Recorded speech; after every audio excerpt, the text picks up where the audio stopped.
pase, pierna derecha, directo al arco, ¡golazo! ¡Golazo!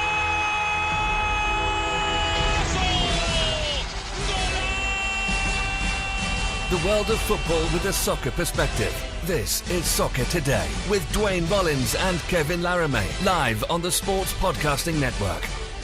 Good day, good night, and welcome to Soccer Today for May 1st, 2018. Happy birthday to every workers out there. Today is the day, I guess, and spring has arrived again, so it's been raining for like 28 straight days, so today, finally, I can take my cleats and my ball out, and I can go kick it around.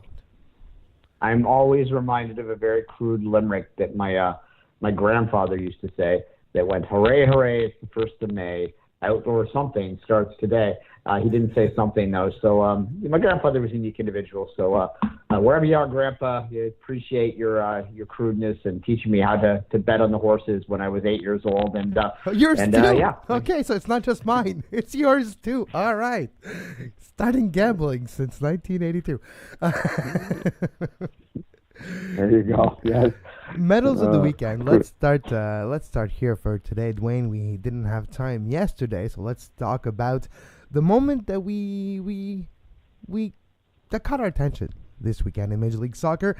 I'll start with my wood, because my wood, Duane, is a bit of pettiness. It's a bit of a attitude of maybe putting your own self in a pedestal. We shouldn't be surprised. Zlatan is Zlatan, and he does whatever he can, but what could you do now that you're not going to the World Cup? Well, you can throw a fit on the pitch, and he didn't like the way Aurélien Collin was marking him and give him a little shoulder bump, so he took about 5 steps of charge and hit him really hard, and just that aspect is showing me something that I don't necessarily like. And Nesta used to do the same thing, Drogba too, and it's like those, you think you can touch me? You can't. I'm going to bump you even harder. I don't know. It just rubbed me the wrong way. Just the face Zlatan made when he did that to Collin. And Collin was like having fun. He was just playing, doing his job. Like, not the Collin of like 3-4 years ago when he was with Kansas City and killing everyone with headbutts. No,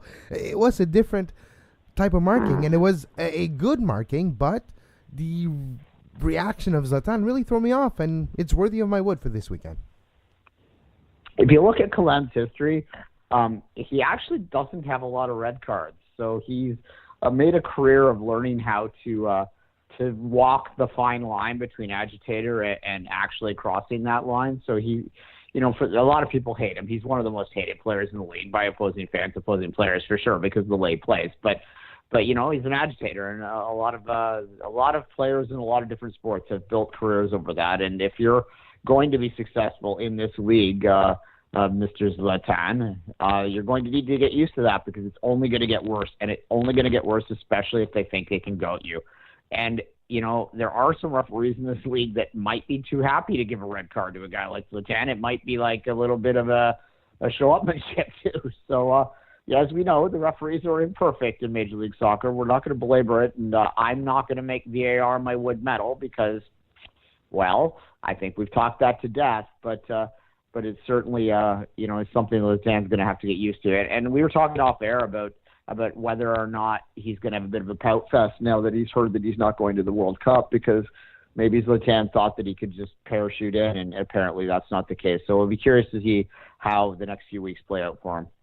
Yeah, no, I do. But I hope his attitude stays in the positive side for Major League Soccer and for LA Galaxy's sake, because they're going to need all the help they can get, especially if LAFC continues to draw crowds and goals the way they have been so far in Major League Soccer. Duane, your wood for the weekend. Now, I said I wasn't going to give it to VAR, and I'm not, because I don't want to talk about VAR anymore. But they're not. And this is more of a... I'm just kidding. This is more of a general bronze than it is an MLS-specific bronze.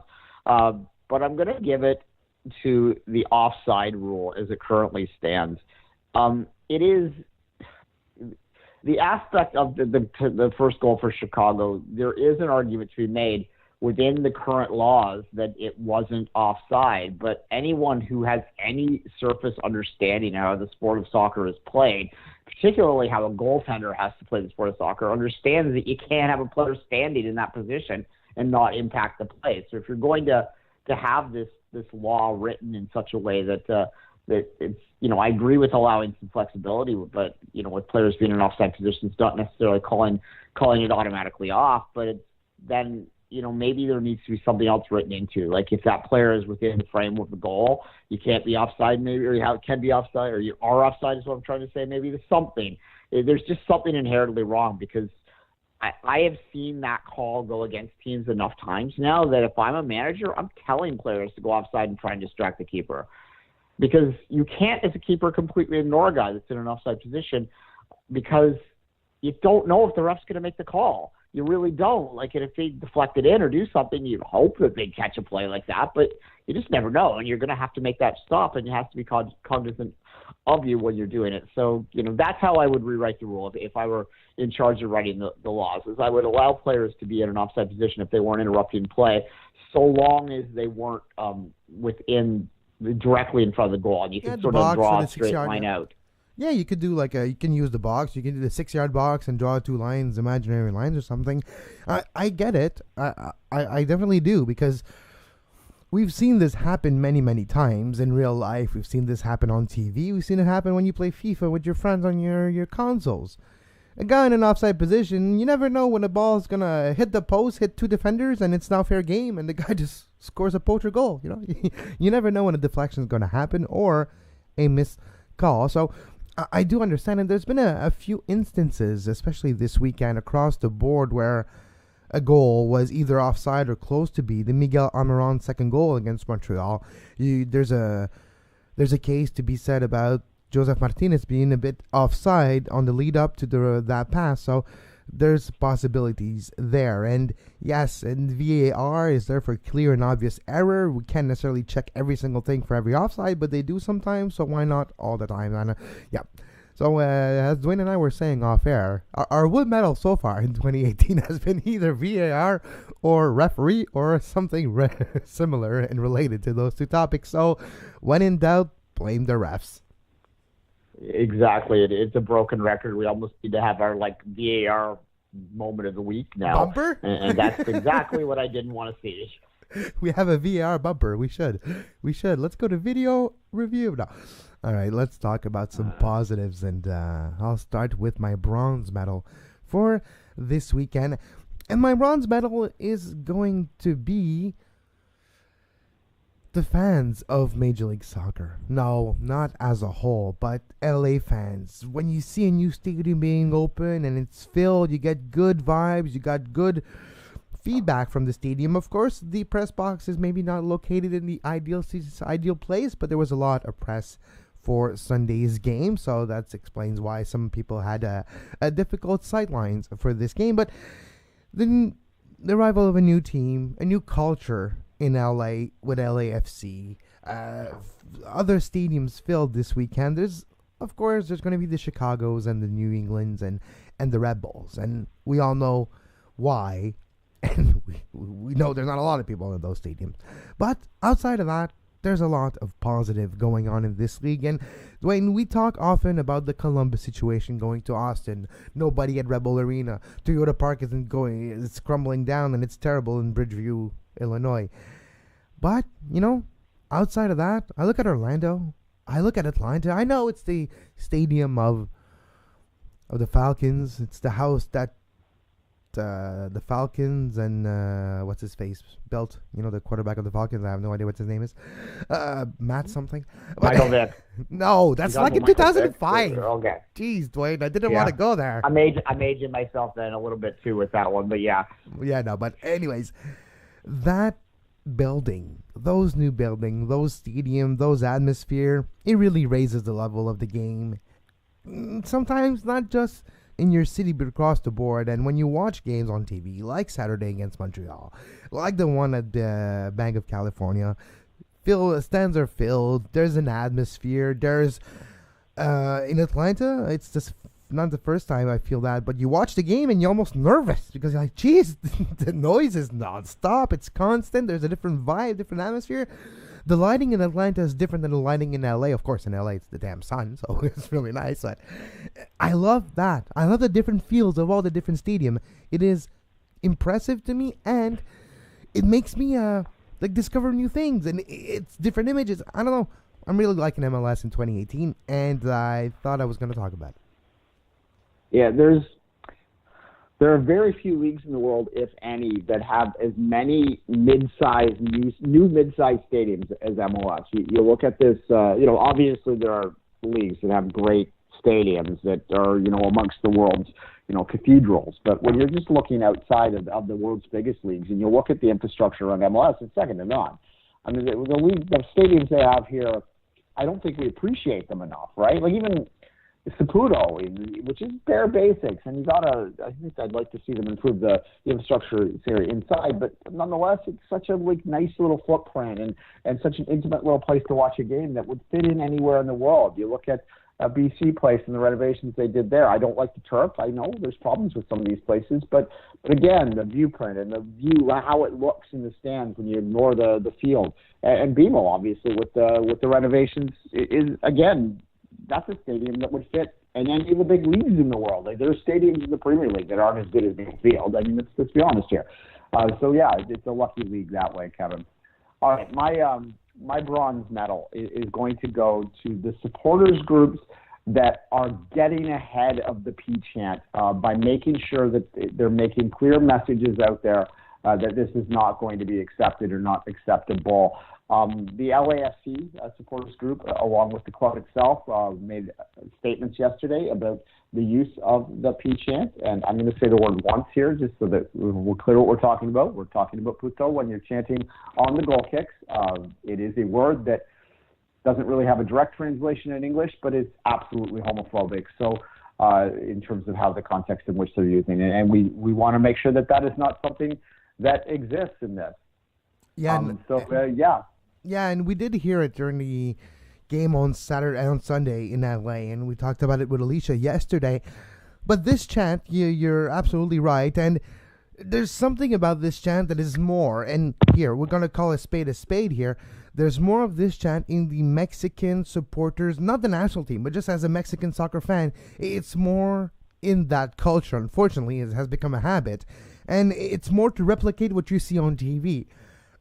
Casual fans of soccer in the LA region that joined everybody else on Sunday night for Bank of California Stadium, the first game, the casual ones, that's what they hear on TV, like, oh, it's cool, I'll do it, not realizing the negative connotation to that word and the homophobic connotation to the context of the use of the word in this particular instance. So, no, I have to agree with you. This something more needs to be done eventually, but what are the consequences outside of just informing the public? Eventually, I know in LA people were pointing them out, and they got kicked out of the section, which is a good start. But can you put the team with 2 points? Can you give the team some points, or you take some TAM and GAM away or something eventually down the road to make sure that the supporters realize the importance of all-inclusiveness? It's interesting. It's an interesting thought experiment.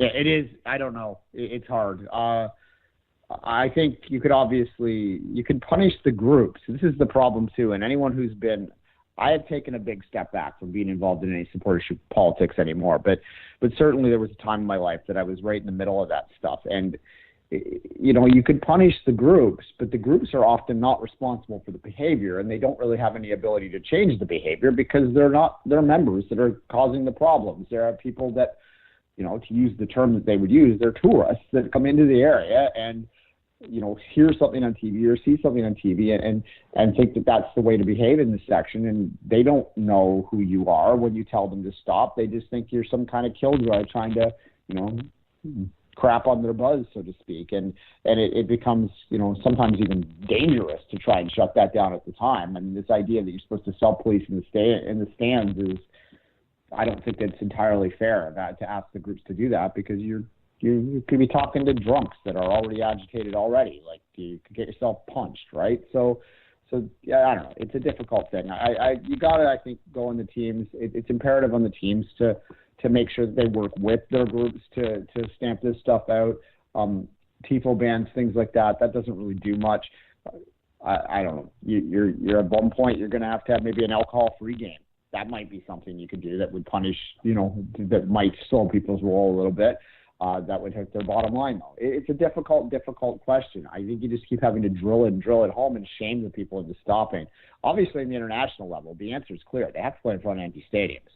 That's what FIFA needs to do, and they still far haven't shown that they have the willingness to do that, Kevin. But, yeah, I'm glad to see the statements that went out this week, and that's why I wanted to reward that with a bronze medal. Yeah, and outside of usually we give Woods for negative reaction to something, and I like your way of bringing this to the positive side of reinforcing the positive behavior instead of negating the bad one, right? We got to be positive in life. We have to stay positive, and my silver medal is a way for me to find some positives into a terrible situation. God, it was hard to watch the Impact lose again. 4 in a row, but Kevin Kratz can hit some sweet free kick, Duane. Kevin Kratz, 2 in 16 minutes. Those were beautiful curler shots. Nothing really Evan Bush could do. 2 beautiful curler goals, and I have to say, if you are a long-time listener of the show, you know how I love my free kicks. Seen the Drogbas of the Beckhams, and yeah, Jovinkos, and of course now, Kevin Kratz. Oh, let's not forget La Racima, 2 in 2 weeks, but that's something for another day. Kevin Kratz, take a bow. If Samoa can emulate that goal against Seattle, all the power to him. But it's not his fault though. It's like Stephen Fry who juggled the damn ball. He was like on over it. I don't know what happened there, but anyways, Kevin Kratz. I think it had topspin on it is what happened. But yeah, it was a strange goal. Beautiful. The first goal I think is going to be goal of the week. The one that curled to the top corner. I watched that in the TFC press box just to the lead up to the TFC game. A lot of people were watching the Impact game on their screens, although not on DAZN because legally we couldn't get that because for some reason they think it's a channel that we could easily get. DAZN, MLS, it's not. You can buy it, but it's on an advanced package for most people's cable packages. Anyway, it was called a Jovinko-esque, which I'm sure will amuse people in Montreal, but it certainly had a Jovinko-esque quality to it. A beautiful goal there for sure, Kevin. I wanted to go, when we're talking about my silver medal, I wanted to give it to David Villa. Who scored his 400th goal of his career on the game on the weekend on NYCFC's win. NYCFC continues to look like they may be the best team in Major League Soccer right now. If CFC wants to maintain its spot, they're going to have to get moving too because that's a very high target that TFC has set. And Atlanta's not too far behind them in that pacing. They look like the best 2 teams going right now for sure. So, David Villa, 400 goals on a career. This is a player that I have always loved, that I have always appreciated watching playing. I remember watching Villa and thinking that he was incredibly underrated back 10, 11, 12 years ago, and he has continued to just play he's such a great goal scorer and such a humble sort of way that he goes about it, right? He is a great player, and at MLS, it's a testament to NYCFC and MLS that they've managed to track this guy, and that's a testament to him that he has come here and continued to play with every bit of passion that he did at all the stops along the way in his great career. And 400 goals, that's nothing to sniff at. This is a player that has had a remarkable career and deserves a lot of credit. My gold medal is David Villa. I'm not going to lie, it was mine too. 400 and 401st, a 400 and 401st goal this weekend for David Villa. He joins an elite club of only 3 active players to ever score 400 goals for club and country. And Duane, it's quite a select club. A certain Leo Messi. Oh yeah. Messiah works. Yeah, Messiah works. Cristiano Ronaldo. Oh no, sorry. Cristiano Ronaldo is in that club too. That just tells you how elite this club is. Those are the players scoring 400 and over goals for club and country, still active. David Villa, record holder for the amount of goals scored for the Spain national team. will this summer be... there's talks of him coming back to the Spain national team now. So, you never know. But, yeah, David Villa, he's my gold medal. He has a... he's there week in, week out. He never really misses any shots. He doesn't do any controversy. He's one of the best DPs Major League Soccer has ever seen. He literally built New York City FC from the ground up. He was there when Jason Christ was. He was there when his first year, and he's still there, still influential in results of this soccer team. Now, David Villa, I don't know why. I think it's because he is such a low-profile, low-key man as a person. He's not extravagant. He doesn't gather the headlines, and he goes a bit under the radar, but he is one of the best players this league has ever seen, top to bottom, for all the right reasons. Never did anything wrong. Everything he did has class and is made the right way. Now, David Villa, what a man. Yeah, I think Spain would be dumb not to take him. He plays a role that I don't think they have a lot of guys that could do what he does. I don't think he's going to be a starter for the Spanish national team, but I do think that he's a guy that if they need a goal, that they would like to have on their bench. And he is certainly good. I mean, he's playing regularly right now. And the one thing you can't argue about MLS, you can argue about the technical skills, you can argue about a lot of things, but what MLS is very good at, and what should answer the question when you're talking about an older player, is it is a league that taxes your fitness. So yeah. He's fit. And do you remember 2014? Remember the players that are playing in MLS, how well they performed in Rio? You remember that? Costa Rica? You remember Costa Rica? With the Mataritas and all those players playing in MLS, having an advantage over the rest of the world where they don't peak for the beginning of May, then they had died down for 3 weeks and peak for June. No, they're already peaking. They're already through their season. So it's just another week, another game for MLS players when it's the World Cup time. So maybe there's something to that. Yeah, absolutely. I think that they'd be dumb not to take him. All right. My goal is Miguel Alderón. This is the second week in a row I voted for him for my player of the week. I think he's been the MVP of the season so far. And he's not a guy that's going to put a lot of goals on the board, but he is just so key to everything that Atlanta's doing right now. His skill level is otherworldly. He's not a player that I think is going to be in this league much longer, so enjoy him when you can. Just a highly skilled, highly entertaining player that is going to get Atlanta a whole lot of money in the near future. And this is a club that is set up to do that, to take younger players, to spin them and sell them. I think that's bluntly how Arthur Black was sold on the idea of Major League Soccer. It's to make money. Something that they can do. Yeah. Like, what? I can't make money just buying low and selling high? I'll do that. And yeah, no wonder they went and got Ezequiel Barco, right? Because Miguel Almirón might finish the year in Atlanta. He's not playing in Atlanta in 2019. Barco will be the new Miggy. Yeah, it's going to be very interesting to see what they do with Alderón if there's a legit offer that comes in the summer. Because if this club is set up to do this, then, they can't ignore offers if they come in, if that is their philosophy. And everything that comes out of Atlanta indicates that it is. But, MLS and North American sports is in a unique situation when it comes to that sort of stuff. They talk a good game about this idea that they want to become a selling league. That's the next evolution of Major League Soccer. But if you're in first place in July, do you really get rid of your best player? I mean, that's true. If that's how you view yourself, right? But yeah, it's a tough call. Yeah, it's a tough call. All right, we'll take a quick break and come back with some great discussion on the CONIFA, the outside FIFA world of soccer. You are listening to Soccer Today. Follow us on Twitter at Soccer Today SPN and like our Facebook page, facebook.com/Sports Podcasting Network. You can find the podcast version of all the shows we do on iTunes, Apple Podcast, Google Play Store, TuneIn Radio, iHeartRadio, and anywhere you get your podcast. We're back on Soccer Today. Duane Rollins with myself, Kevin Laramee.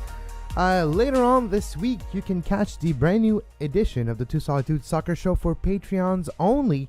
You can for patrons only, and you can become a patron by going to patreon.com. That's patreos.com/Sports Podcasting Network.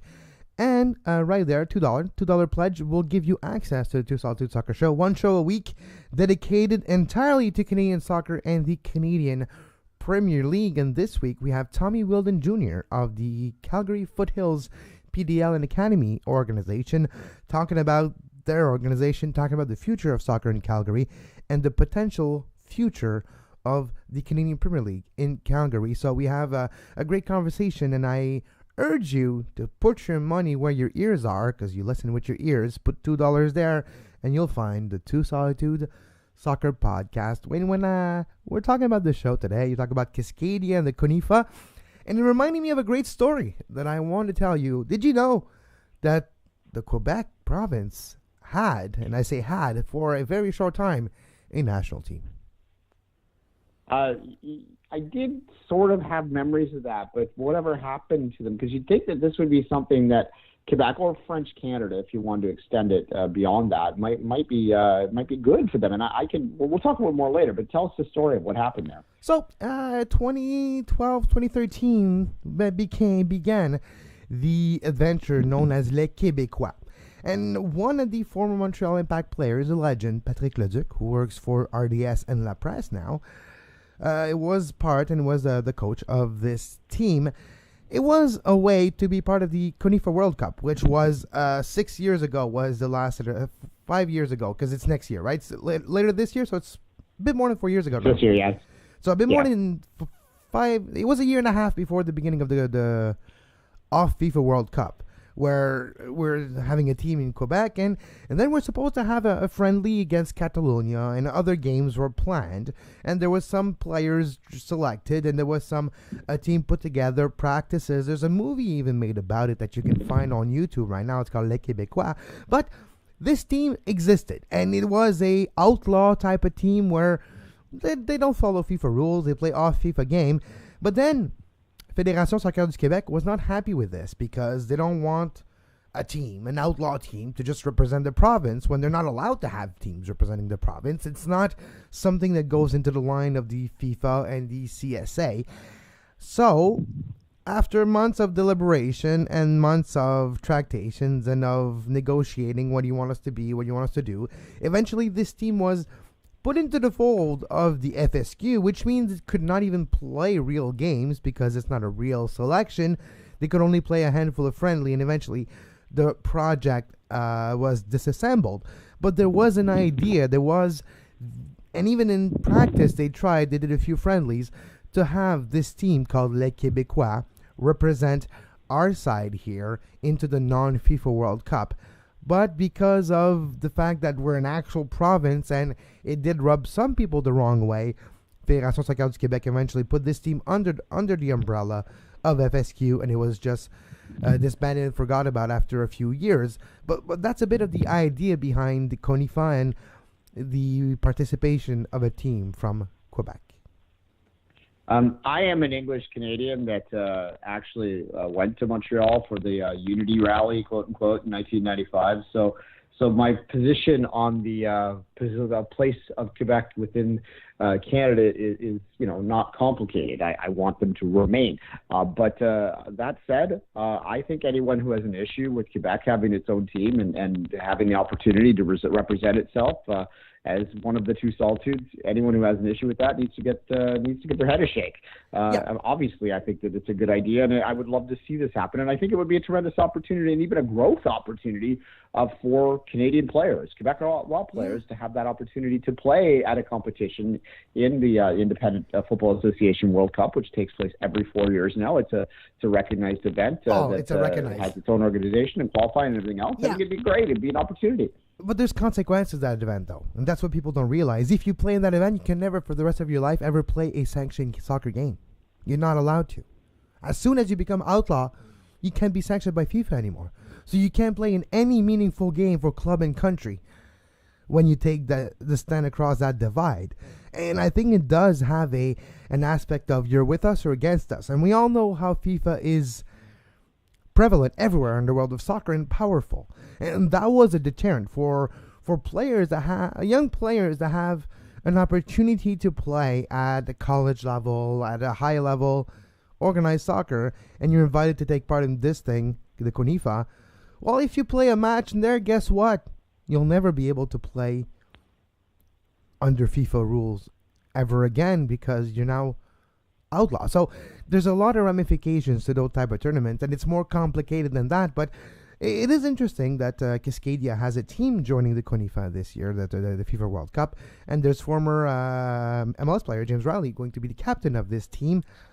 But that's the thing, though. It's so far past remove competitive soccer in our view of competitive soccer that I'm just wondering why. That's what I'm wondering. It's like, of course, you just want a tournament where Catalonia and others can play. I understand.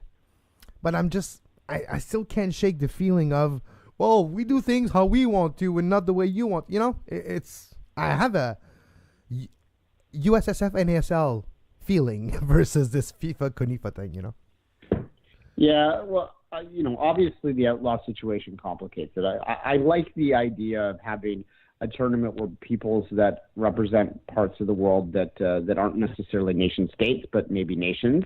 And if you took your poli-sci 101, you'll understand the distinction of that. They don't have recognized capitals and countries and stuff like that, but they do have a peoples that share the same history and culture, right? Well, usually nation is defined by language and culture. So, yeah. Yeah, which, that's why, not to get into this too much, but that's why Quebec is a nation. Quebec is a nation within a nation state of Canada.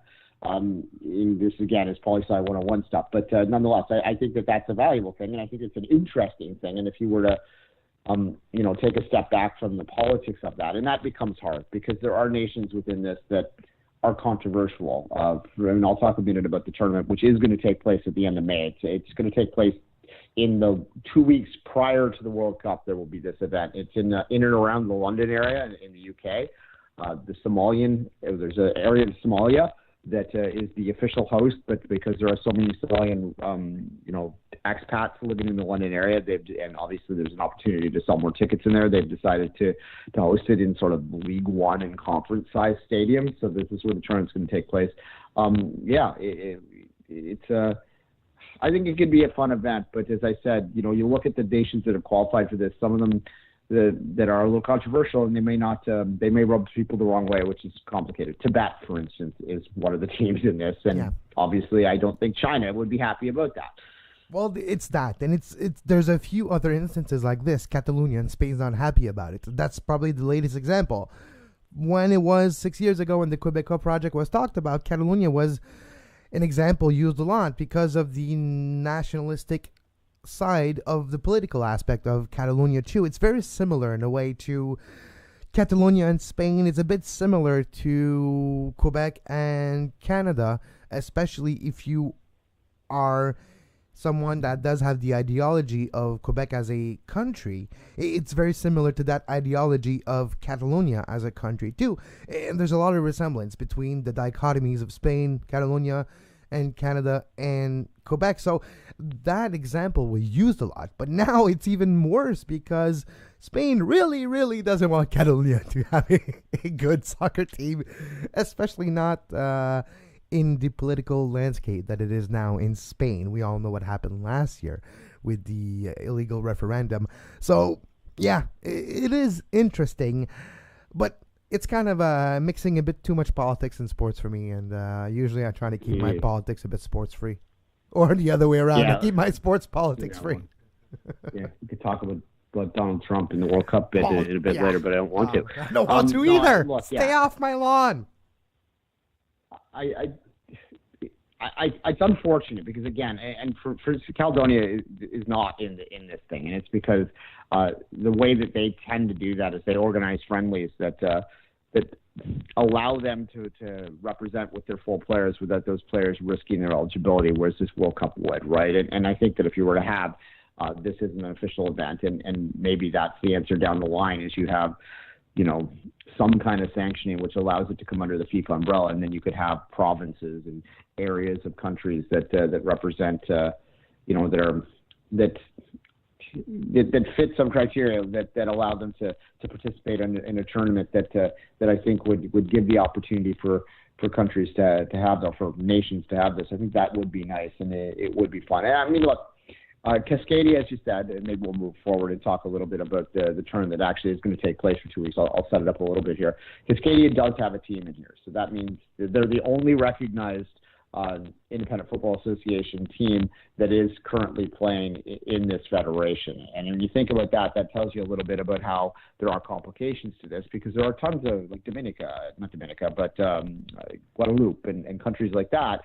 You would think that this would be a perfect opportunity for them, but they don't want to give up that opportunity for their players to eventually represent somewhere else. So there's a lot of opportunity here, is what I'm saying, Kevin, for this to be a bigger thing and a better thing. But the politics, both on the sport politics and the politics side of things, complicated. All right, Kevin, 16 teams. Cascadia. Well, I'm going to reach out to this Cascadian team and see if we can have a couple interviews with them down the line, because I think that would be interesting. I'm going to probably butcher some of these names, but I'm going to try real quick to name the 16 teams that are taking place in this tournament, which will take place over 2 weeks in the London area, as I said, at the end of May. It's a Tamil team. I'm not going to bother with that second word in this, but a Tamil team is in this. A region of Russia, kind of, called oh God, never mind. It's a region of Russia in and around the Caspian Sea. That's another one. There's a tournament amongst all of the Hungarian sort of regions that takes place each year in the winter of that. In this place, it's Felvitik is represented here. Forgive me if you're Hungarian.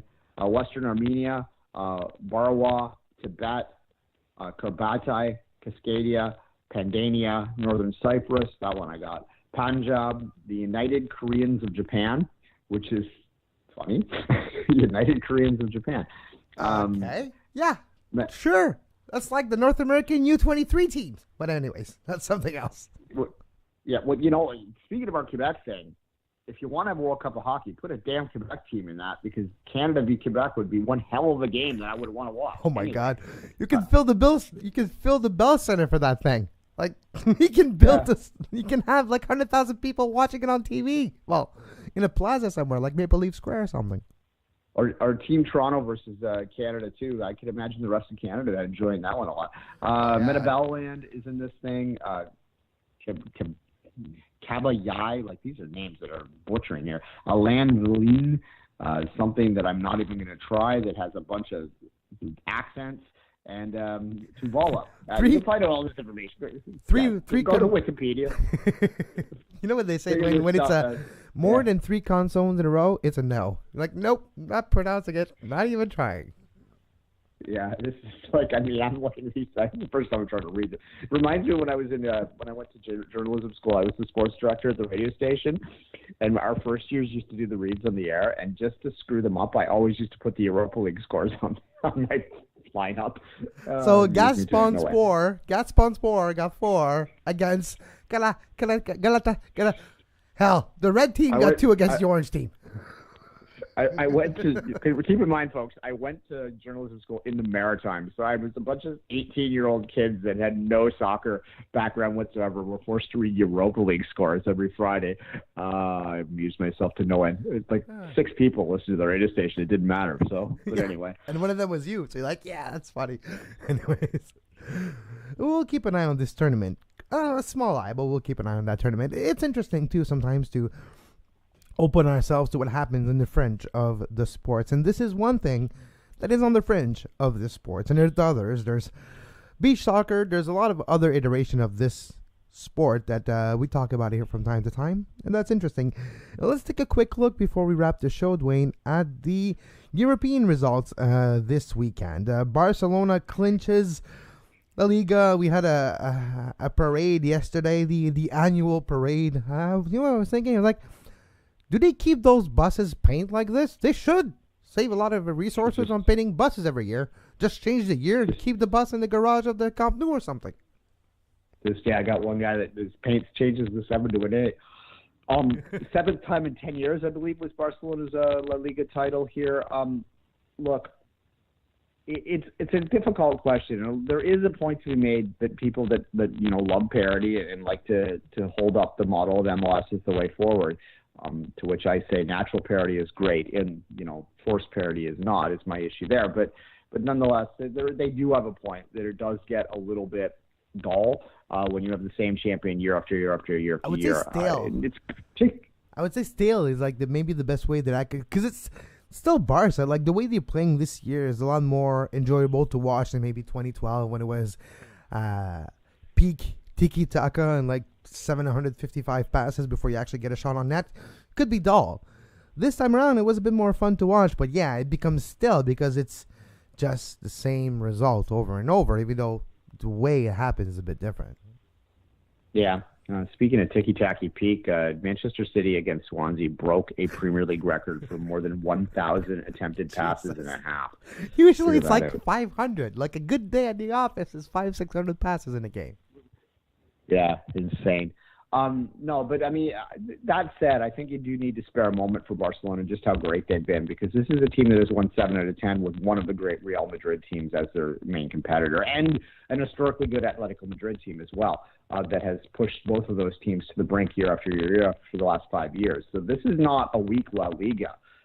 People, I think, sometimes mix up the dominance of the big two in La Liga and maybe 2.5 over the last couple of years with the rest of La Liga being weak. The rest of La Liga is not weak, and their Europa League results bear that out year after year. They have a lot of great teams that are in that 10, 11, 12 range that can compete with anyone in the world, but yet these teams are just so good that they're able to dominate them. And so we cannot ignore the accomplishments of Barcelona and just how good they have been for a sustained amount of time. And we talk all the time, we have on this show, I have said that this Real Madrid team is one of the great teams of our lifetimes that we're going to see hand in hand, 1A, 1B.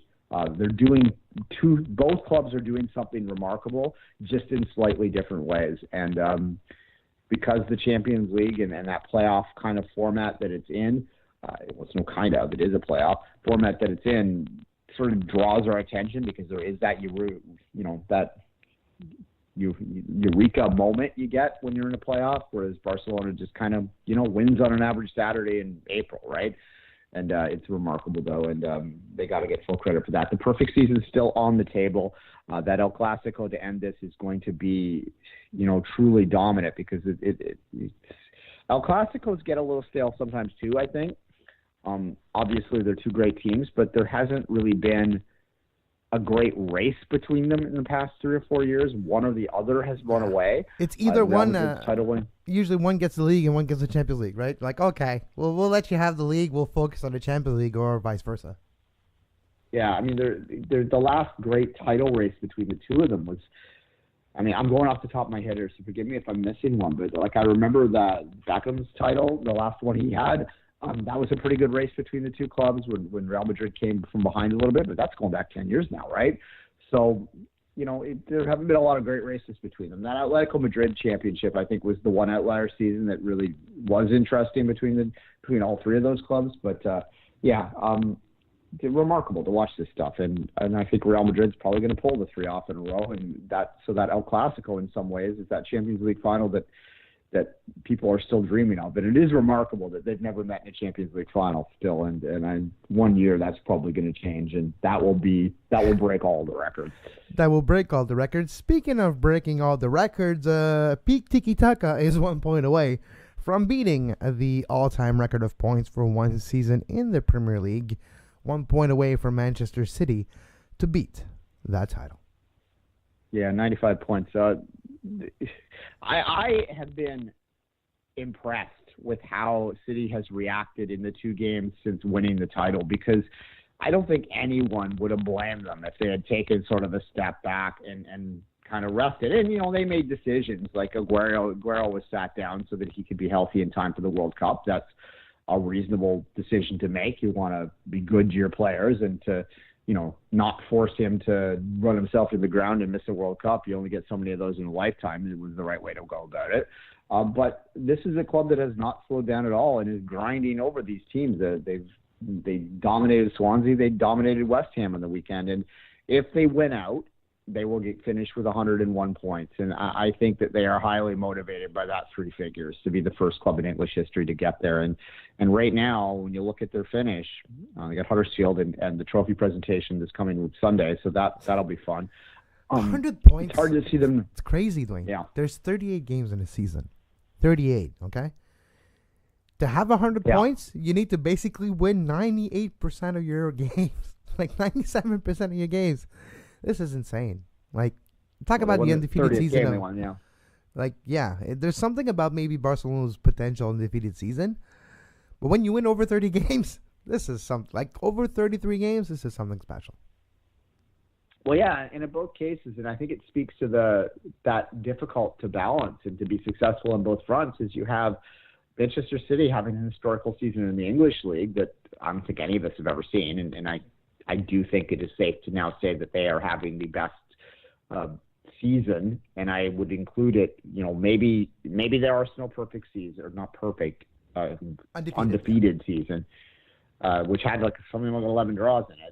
That one is there because of the accomplishment of not losing and the pressure that entails. So I'm not going to dismiss that at all. I think I've been highly complimentary of that over a few times in the past week, so people know my position. But outside of that one, we're seeing, one of the greatest seasons in English history. We're seeing one of the greatest seasons in the Liga history, and neither one of those teams is still in the Champions League. And that tells you just how difficult that competition is to win while also being dominant on the home front. And the unbeatables did not look as good as Man City did this year, right?